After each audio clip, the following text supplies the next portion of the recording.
The far-right Heritage Foundation is preparing to create a career pipeline to staff the next Republican administration with thousands of their own people, whether or not that president is Trump, reported the New York Times Thursday.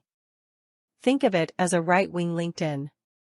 This so-called Project 2025, part of a $22 million presidential transition operation at a scale never attempted before in conservative politics, is being led by the Heritage Foundation, a group that has been staffing Republican administrations since the Reagan era, reported Jonathan Swan and Maggie Haberman.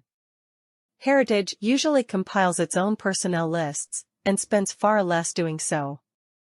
But for this election, after conservatives and Mr. Trump himself decried what they viewed as terrible staffing decisions made during his administration, more than 50 conservative groups have temporarily set aside rivalries to team up with Heritage on the project, set to start Friday.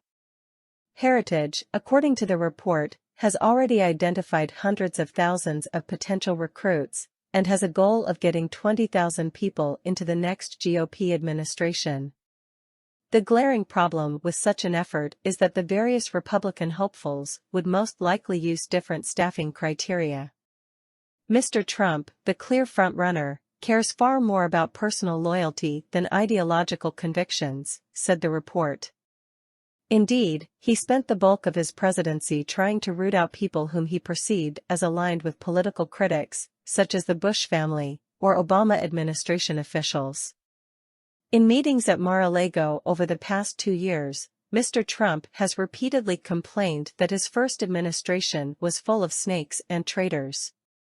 Those he complains about the most are not career bureaucrats, but instead people like William P. Barr, a former Barry Goldwater supporter whom Mr. Trump himself selected as his attorney general.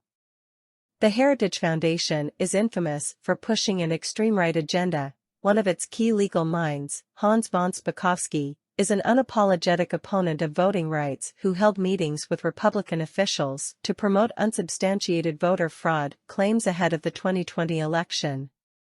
The group has gone through a bit of an identity crisis in recent years. The group's longtime leader, former South Carolina Senator Jim DeMint, was fired in 2017 as officials believed he was shaping the group into a Trump loyalist club.